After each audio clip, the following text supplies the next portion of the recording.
In a world where recessions hit unexpectedly, where crowding out kills consumption, what do we do?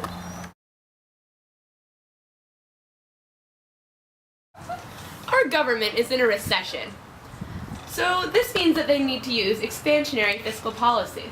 But what does this mean? Expansionary fiscal policy is a tool that the government uses to get us out of a recession. This means that they need to put money into the economy. But then what's contractionary fiscal policy? Contractionary fiscal policy is a tool the government uses when there's inflation. This means that they need to take money out of the economy and decrease the money supply. What happens when we change the money supply? The government needs money to expand the economy, and they need to get it from the same place we do because they don't have it laying around. They get it from the central banks where the public takes out their money too. When the government borrows money, the banks have less to offer, raising the interest rates and making it harder for the public to borrow money because they have to pay more in return. Then if government raises the interest rates, isn't that bad? The interest rate is how much it costs to borrow money. The higher it is, the less the public wants to take out money from the banks because it costs too much to pay it back. This crowding out effect has happened before in history. Data shows that in Britain, during the Industrial Revolution, they needed to borrow money to make weapons for the war with France. And now, a word with our public. What do you think about crowding out? Well, I don't think crowding out is a very good way for the government to go about expanding the economy. And maybe they do it because they don't have any other options, but I think it hurts people like me because then we have to pay higher interest rates because the government takes so much money out of the bank. So I don't feel it's a good route for the government. Thank you. How has crowding out affected you? Well, I'm not sure that it has. I guess in the bigger sense, capitalism is based on the free availability of capital to borrow, and therefore the government has to be mindful that its actions don't choke off the credit market in a way that would be counterproductive to economic growth.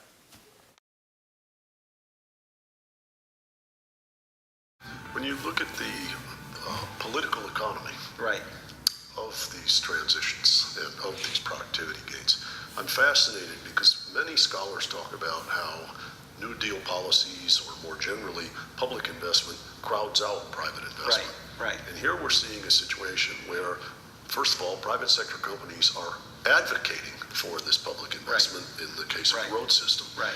And you're also seeing the idea that those investments improve optimism and inspire private investment, whereas much of the folklore, the anti-Roosevelt folklore, is that his actions were all what you might call discouraging to the private sector and inhibited investment. I'm sure there can be elements of both, but I think this is a fascinating Well, I mean, there's clearly a very clear and compelling argument about crowding out. But it's really only relevant from either a theoretical or practical standpoint if the economy is close to potential or natural output.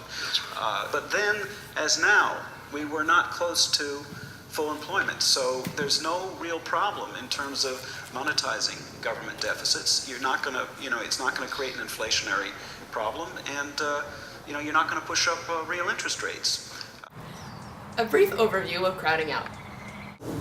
Chloe represents the public. She has a whole pizza to herself. Yum, look at this whole pizza just for me. Hey, good looking pizza there. Uh-oh. Emily represents government, Chloe's loving neighbor. Hey Chloe, look at that.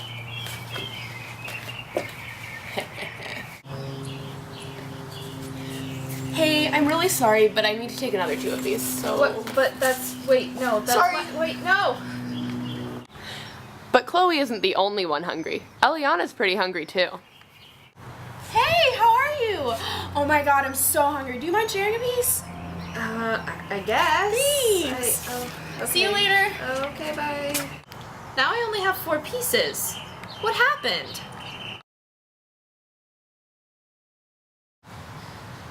The pizza represents the money supply in our U.S. economy. Chloe and Eliana represented the public, and Emily represented the government. When the government comes in and takes money, or pizza in this case, there's less for everyone else, meaning the public. The more the government takes, the less there is for the public, and the more each piece of pizza is worth. This makes it harder for the public to get as much money as they had before.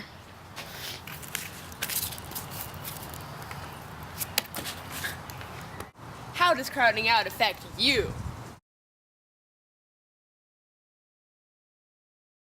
What does crowding out mean to you? You know, to me, crowding out really juxtaposes the way things should be and the way things are in our modern society. I've really been hit hard, you know, all my properties I've been owning, my Upper Manhattan properties, I've had to sell them. I just don't have enough money anymore. I had to sell 2 of my 3 yachts, and you know, I can't live like that, I'm sorry. Crowding out is not tolerable.